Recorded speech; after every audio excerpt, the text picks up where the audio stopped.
세계사를 공부하다 보면 정말 놀라운 사실 하나를 발견하게 됩니다.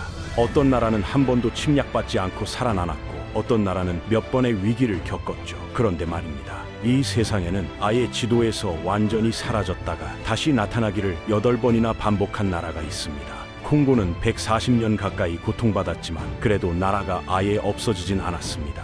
팔레스타인도 6번이나 점령당했지만 완전히 정치 지도에서 지워진 적은 없었어요. 오늘은 그 어떤 나라보다도 더 혹독한 역사를 겪은 나라, 바로 폴란드의 이야기를 들려드리려고 합니다. 이 나라가 어떻게 8번이나 사라졌다 나타났는지 지금부터 본격적으로 알아보겠습니다.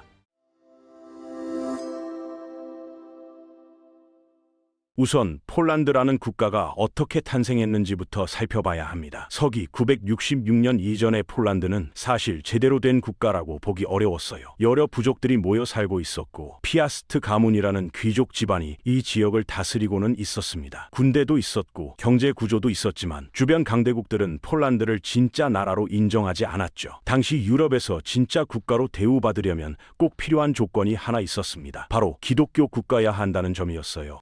게르만 왕국들이나 이탈리아, 보헤미아 같은 나라들은 기독교를 믿지 않는 나라를 야만인 취급했거든요. 그래서 966년에 메슈코라는 통치자가 세례를 받고 기독교로 개종합니다. 폴란드는 그렇게 유럽 국가들의 클럽에 가입하게 됐어요. 다만 완전히 동등한 자격으로 들어간 건 아니었습니다. 재미있는 점은 메슈코가 스스로를 왕이라고 부르지 않았다는 거예요. 그냥 공작이라는 낮은 직함을 사용했는데 아마 신성 로마 제국이 두려웠기 때문이겠죠. 만약 왕을 자처했다가는 신성 로마 제국이 위협으로 간주하고 쳐들어올 수도 있었으니까요. 겸손한 척하면서 살아남는 전략을 택한 겁니다. 메슈코의 아들 볼레스와프 1세가 1025년에 드디어 왕위에 올라 폴란드 왕국이 공식적으로 탄생했어요. 근데 이 왕국은 놀랍게도 겨우 6년밖에 못 갔습니다. 볼레스와프 1세는 3명의 아들을 두었는데 당시 관습상 왕이 죽으면 아들들이 영토를 나눠 가져야 했어요. 이 정말 큰 문제였죠. 이렇게 되면 나라가 쪼개지고 형제끼리 전쟁을 벌이는 건 시간 문제였으니까요. 실제로 유럽 역사를 보면 형제끼리 싸우다가 나라가 망한 케이스가 한두 개가 아닙니다. 볼레스와프는 이 문제를 해결하기 위해 극단적인 선택을 했어요. 2명의 형들을 아예 왕족에서 추방해버린 겁니다. 상속권 자체를 박탈한 거죠. 가장 똑똑하다고 판단한 막내 메슈코 2세에게만 왕국 전체를 물려주려 했던 겁니다. 나라를 지키기 위한 결정이었지만 이게 오히려 재앙의 씨앗이 됐어요. 문제는 쫓겨난 형들이 가만히 있지 않았다는 점입니다. 형제애 같은 건 이미 산산조각 났고 복수심만 가득했죠. 오토라는 형은 이탈리아로 도망쳤고 베스프림이라는 형은 신성 로마 제국으로 넘어갔습니다. 그리고 둘 다 외국 세력을 끌어들여 동생을 몰아낼 계획을 세웠어요. 베스프림은 특히 교활했죠. 신성 로마 황제 콜라트를 찾아가서 속삭이기 시작했습니다. 황제님,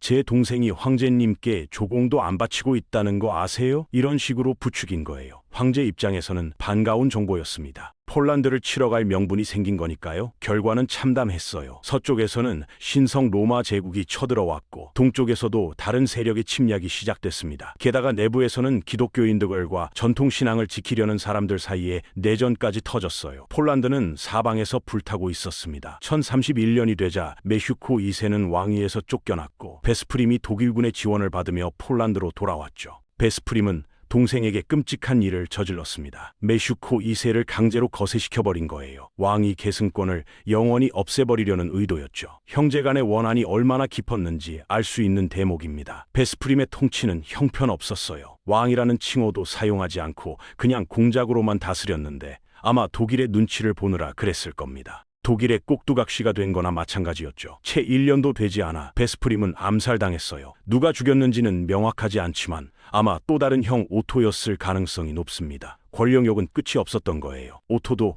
왕위를 차지하려 했지만 더 빨리 살해당했고 결국 메슈코 2세가 다시 왕위로 돌아오긴 했습니다만 이미 폴란드는 엉망진창이었어요. 영토는 갈라졌고 메슈코는 다시 왕이 아닌 공작으로만 통치할 수 있었습니다. 신성 로마 제국이 강제로 강등시킨 거죠. 이것이 폴란드 왕국의 첫 번째 소멸이었습니다. 다행히 카지미에시 1세라는 인물이 나타나 나라를 다시 세웠어요. 그래서 그는 부활자라는 별명을 얻었습니다. 폴란드를 죽음에서 되살린 사람이라는 뜻이죠. 그렇게 폴란드는 약 85년 정도 안정을 되찾았어요. 85년이면 꽤 긴 시간 같지만 한 나라의 역사로 보면 그리 길지 않은 기간입니다. 그런데 또다시 문제가 생겼어요. 볼레스와프 3세라는 왕이 죽기 직전에 최악의 결정을 내린 겁니다. 역사는 반복된다는 말이 딱 맞는 상황이었죠. 아들들에게 왕국을 나눠주기로 한 겁니다. 장자 계승제라는 시스템을 만들었는데 마지가 크라쿠프와 최고 공작이라는 칭호를 받고 나머지 아들들은 각자 영지를 받는 방식이었어요. 표면적으로는 동생들이 형의 말을 따라야 했지만 당연히 그렇게 되지 않았습니다. 권력을 맛본 사람이 자발적으로 복종하는 경우는 거의 없으니까요. 동생들은 형의 명령을 무시했고 각자 독립적으로 통치했죠. 이런 혼란이 무려 210년 가까이 계속됐습니다. 2세기가 넘는 시간 동안 폴란드는 완전히 분열된 상태였어요. 공작들끼리 전쟁을 벌였고 아들이 아버지를 배신하고 조카가 삼촌을 고소하는 일이 일상다반사였죠. 주변 나라들은 이 광경을 구경하면서 틈틈이 폴란드의 땅을 가져갔습니다.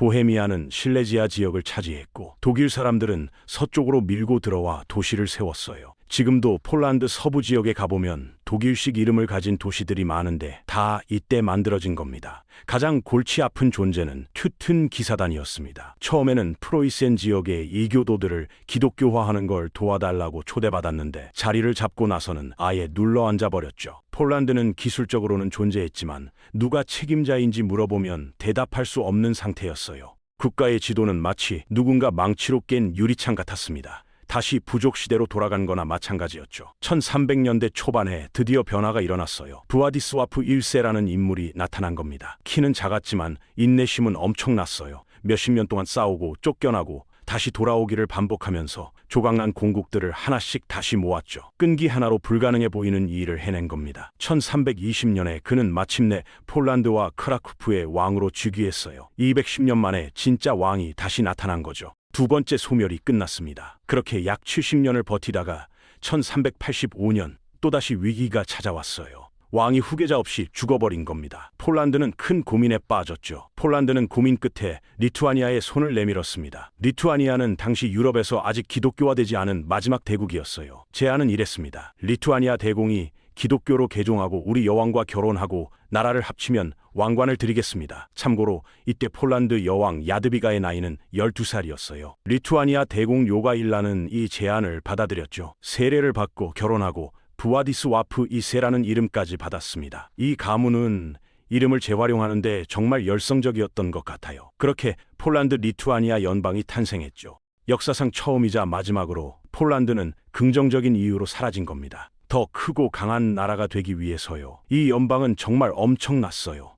발트해에서 흑해까지 이어지는 거대한 영토를 가졌고 프랑스보다 크고 영국보다 부유했습니다. 여러 민족과 언어가 공존하는 다문화 국가였죠. 독일인들도 함부로 건드릴 수 없었어요. 한동안 모든 게 순조로웠습니다. 성가신 튜튼 기사단을 1410년 그룬발트 전투에서 완전히 박살냈고 몽골의 침략도 막아냈으며 심지어 모스크바를 2번이나 침공했죠. 1610년에는 폴란드군이 크년든을 점령하기까지 했어요. 러시아 역사에서 외국군이 크렘린을 점령한 유일한 사례입니다. 이때가 폴란드의 황금기였어요. 당연히 좋은 시절은 오래가지 않았죠. 200년 정도 흐른 뒤 스웨덴이라는 예상치 못한 적이 나타났거든요. 스웨덴의 침공을 폴란드인들은 대홍수라고 불렀습니다. 마치 자연재해처럼 빠르고 공격적이고 파괴적이었기 때문이에요. 이유는 꽤 사소했습니다. 오래전인 1592년에 지그문트 3세라는 사람이 운 좋게도 폴란드 왕과 스웨덴 왕을 동시에 겸직하게 됐어요. 문제는 지그문트가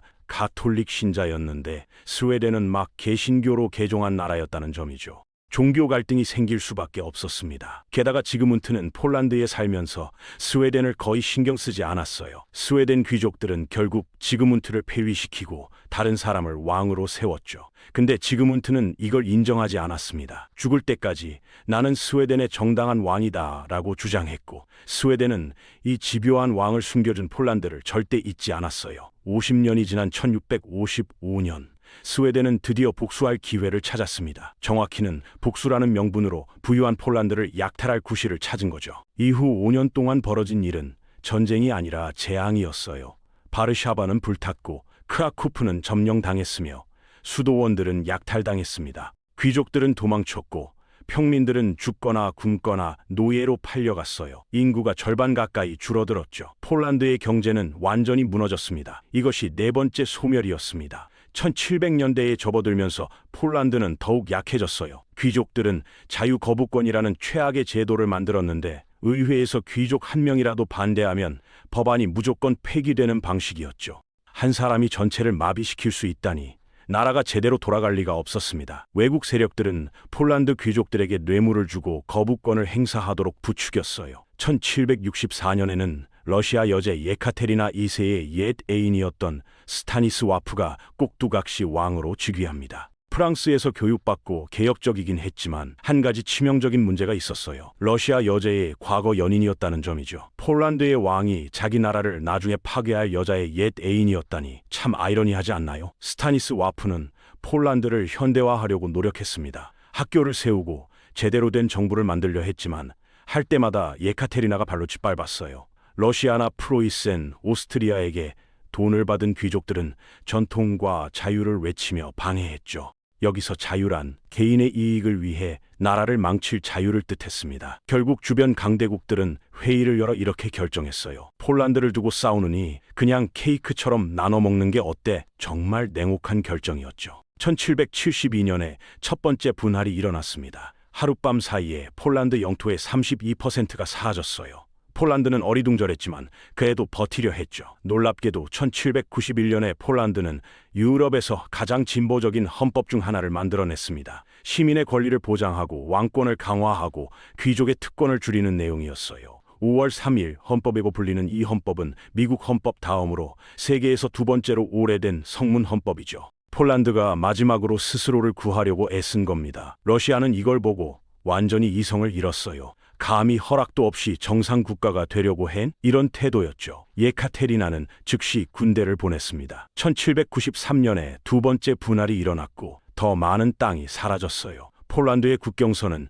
이제 누군가 재채기를 하다가 만든 것처럼 엉망이 됐죠. 1794년 타데우시 코시치우슈코라는 영웅이 마지막 봉기를 이끌었지만 실패로 끝났습니다. 1795년 러시아, 오스트리아, 프로이센은 마지막 회의를 열었어요. 그리고 폴란드를 아예 지도에서 지워버렸죠. 대규모 전투도 없었고 화려한 최후도 없었습니다. 그냥 서류와 지도와 서명만으로요. 다섯 번째 소멸이었어요. 폴란드는 이제 공식적으로 죽었습니다. 그 상태가 얼마나 지속됐을까요? 의외로 12년밖에 안 걸렸어요. 나폴레옹이라는 야심찬 프랑스 장군이 프로이센을 물리친 뒤 폴란드인들에게 위로 상품으로 바르샤바 공국을 만들어줬거든요. 기술적으로는 프랑스의 꼭두각시 국가였지만 폴란드인들은 기뻐했습니다. 헌법도 생기고 개혁도 일어나고 폴란드 군대도 생겼으니까요. 폴란드 군인들은 나폴레옹을 따라 유럽 전역을 누볐습니다. 나폴레옹이 우리에게 자유를 줄 거야 라는 믿음으로 충성스럽게 싸웠어요. 하지만 우리 모두 알다시피 나폴레옹은 결국 패배했고 1815년 빈 회의에서 유럽의 왕정들은 다시 국경선을 그었죠. 바르샤바 공국은 해체됐고 오스트리아와 프로이센과 러시아는 다시 폴란드를 나눠 가졌습니다. 여섯 번째 소멸. 두 번째로 지도에서 완전히 사라진 겁니다. 이번에는 훨씬 더 오래 지속됐어요. 무려 103년 동안 폴란드는 사라져 있었습니다. 그리고 이번에는 정말 가혹하게 억압당했죠. 세 나라는 폴란드를 단순히 지배하는 게 아니라 아예 문화 자체를 지우려 했거든요. 먼저 오스트리아 제국은 폴란드에서 가장 가난하고 시골인 갈리치아 지역을 차지했어요. 그래서 처음에는 별로 신경을 안 썼습니다. 돈이 될 게 없었거든요. 초반에는 폴란드 문화를 탄압했는데 폴란드 평민들에게 폴란드 귀족들을 죽이라고 부추기기까지 했어요. 실제로 그런 일이 일어났습니다. 그런데 1867년에 오스트리아가 오스트리아 헝가리 제국으로 바뀌면서 갑자기 태도가 변했어요. 헝가리에게 자치권을 준 김에 폴란드에게도 조금 풀어준 거죠. 학교에서 폴란드어 써도 돼. 폴란드 문화 활동도 해도 돼. 이런 식으로요. 여전히 좋은 상황은 아니었지만 독일이나 러시아 지역에 사는 폴란드인들에게는 천국처럼 보였습니다. 다음은 프로이센, 나중에 독일 제국이었어요. 이들은 폴란드 문화를 단순히 억압하는 게 아니라 아예 지워버리려 했습니다. 모든 게 독일화됐어요. 폴란드어를 말하는 건 불법이 됐고 폴란드 학교는 독일 학교로 바뀌었으며 폴란드 이름을 가진 도시들은 독일식 이름으로 바뀌었죠. 학생이 폴란드어를 쓰면 퇴학당했고 부모가 실수로 폴란드어를 쓰면 직장에서 해고되고 감옥에 갔습니다. 사제들은 특히 더 힘들었어요. 독일인들은 폴란드인들이 가톨릭 신앙을 통해 정체성을 유지한다는 걸 알았거든요. 그래서 사제들을 체포하고 기도도 독일어로 하라고 강요했습니다. 비스마르크는 더 나아가서 폴란드인들의 땅을 빼앗아 독일인들에게 주고 그들이 그곳에 정착하도록 돈까지 줬어요.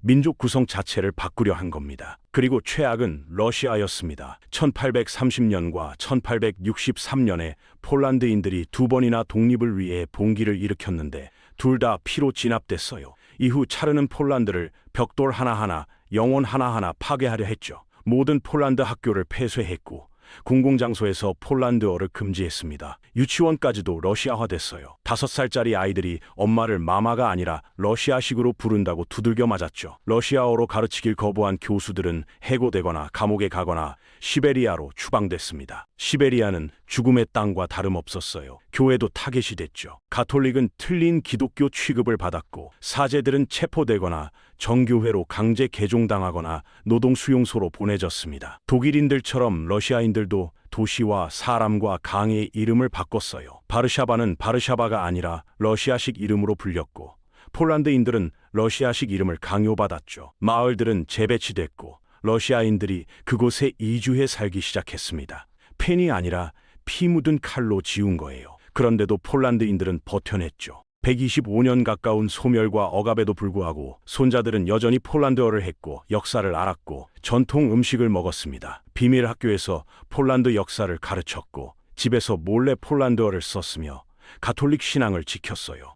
정체성을 지키는 게 저항의 한 형태였던 겁니다. 1차 세계대전에서 연합국이 승리한 뒤 그들은 중부 유럽 국가들을 다시 세우기로 결정했습니다. 패전국들 사이에 완충 국가를 두면 쉽게 뭉칠 수 없을 거라고 생각한 거죠. 그래서 폴란드가 다시 태어났어요. 솔직히 영국과 프랑스가 국경을 그릴 때 술에 취해 있었던 것 같습니다. 새로 만들어진 폴란드는 다시 공격받기 딱 좋은 모양이었거든요. 독일 영토가 폴란드에 의해 둘로 쪼개져 있었고 소련과도 국경을 맞대고 있었죠. 양쪽 모두에게 빼앗긴 땅이 있었습니다. 그래도 이번에는 22년을 버텼어요. 22년이라는 시간 동안 폴란드인들은 나라를 재건했고 경제를 회복시켰으며 문화를 부활시켰습니다. 1939년이 됐을 때 폴란드는 재건 중이었고 현대화도 진행 중이었어요. 문제는 양쪽에 자기네 영토라고 주장하는 광적인 제국이 있었다는 점이죠.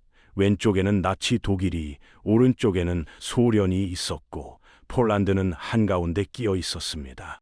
히틀러는 단치가 자신의 것이라고 주장했고 폴란드는 거절했어요. 프랑스와 영국은 폴란드를 지켜주겠다고 약속했지만 그러지 않았습니다. 1939년 9월 1일 독일이 침공했고 9월 17일 소련도 침공했죠. 격렬한 한 달이 지나고 나서 폴란드는 다시 사라졌습니다. 7번째였어요. 이번에는 그 잔혹함이 성서적인 수준에 도달했죠. 펜으로 지우던 시대는 끝났고 가스로 지우는 시대가 왔습니다. 나치는 폴란드 지식인, 사제, 교수, 예술가들을 체계적으로 살해했어요. 아우슈비츠를 비롯한 죽음의 수용소들이 폴란드 땅에 세워졌고 유대인들과 함께 수많은 폴란드인들도 죽었죠. 바르샤바 봉기 이후 도시 전체가 폐허가 됐습니다. 소련은 안전을 위해 폴란드 장교 2만 명 이상을 숲속에서 총살했어요. 카틴 학살이라고 불리는 이 사건은 폴란드의 미래를 이끌 사람들을 제거한 겁니다. 그리고 나머지 수십만 명은 기차에 태워 시베리아로 보내버렸어요. 100만 명이 넘는 폴란드인들이 사라졌습니다. 겨우 22년 동안 나라를 되찾았다가 다시 빼앗긴 거예요. 1945년에 나치 독일이 무너지고 폴란드는 해방됐습니다. 소련은 폴란드를 해방시켰다고 하지만 실제로는 한 폭정을 다른 폭정으로 바꾼 것뿐이었어요. 폴란드는 꼭두각시 정부를 얻었고 소련군이 주둔했으며 소련식 검열이 시작됐습니다. 게다가 새로운 국기까지 받았죠. 같은 우울함과 함께요. 국경선도 서쪽으로 200km나 이동했습니다. 소련이 동쪽 땅을 가져가고 대신 독일 땅을 준 거예요. 이것이 8번째이자 지금까지는 마지막 소멸이었죠. 폴란드는 1991년 소련이 붕괴할 때까지 위성국가로 남아 있었어요. 그 사이에 1980년 연대 노조 운동이 일어났고 레흐 바웬사라는 노동자가 민주화를 이끌었습니다. 교황 요한 바오로 2세도 폴란드 출신이었죠. 그의 존재는 폴란드인들에게 큰 희망이 됐어요. 결국 1989년 동유럽에서 첫 번째로 공산당 정권이 무너졌습니다. 그리고 지금 2025년 폴란드는 자유롭고 강력한 나라로 35년째 살아가고 있어요. EU의 중요한 구성원이고 NATO의 일원이며 경제도 성장하고 있죠. 역사의 패턴을 보면 불안한 마음이 드는 것도 사실입니다. 그러니 지금이라도 빨리 폴란드를 방문하세요. 크라쿠프의 아름다운 구시가지를 걸어보고 바르샤바의 재건된 모습을 확인해 보세요. 그리고 피에로기라는 음식을 꼭 드셔보세요. 만두 같은 음식인데 폴란드 사람들만큼이나 오래 살아남을 음식이거든요. 폴란드 사람들은 정말 살아남았습니다. 아니, 더 정확히 말하면 버텨냈다고 해야겠네요. 견디는 힘이 이들의 진짜 무기였던 거예요. 잠깐 생각해 보세요. 폴란드는 그들을 불태운 몽골 제국보다 오래 살았고 강제로 기독교화시킨 튜튼 기사단보다 오래 살았습니다. 그들을 익사시키려 한 스웨덴 제국보다, 그들을 분할한 프로이센보다, 그들을 무시한 오스트리아보다 오래 살았어요. 그들을 지우려 한 러시아 제국보다, 그들을 질식시키려 한 소련보다, 그들을 완전히 말살하려 한 제3제국보다도 오래 살았죠. 이 모든 제국들은 다 무너졌습니다. 몽골 제국은 사라졌고 튜튼 기사단은 역사책 속으로 들어갔으며 스웨덴은 더 이상 강대국이 아니에요. 프로이센은 지도에서 찾을 수 없고 오스트리아 헝가리 제국도 없으며 러시아 제국은 혁명으로 무너졌고 소련도 붕괴했으며 나치 독일은 12년 만에 끝났습니다. 하지만 폴란드는 아직도 여기 있습니다. 8번이나 지도에서 사라졌던 이 나라는 매번 다시 일어났어요. 언어를 금지당해도, 문화를 말살당해도, 국민을 학살당해도 포기하지 않았죠. 이것이 바로 폴란드의 진짜 힘이었습니다. 나라는 사라질 수 있어도 국민은 사라지지 않는다는 믿음, 그리고 언젠가는 반드시 돌아온다는 희망이었어요. 폴란드의 역사는 우리에게 말해줍니다. 진정한 생존은 단순히 살아남는 것이 아니라 자신의 정체성을 지키며 다시 일어서는 것이라고요. 8번 무너졌지만 8번 일어선 나라, 폴란드는 오늘도 여전히 그곳에 서 있습니다.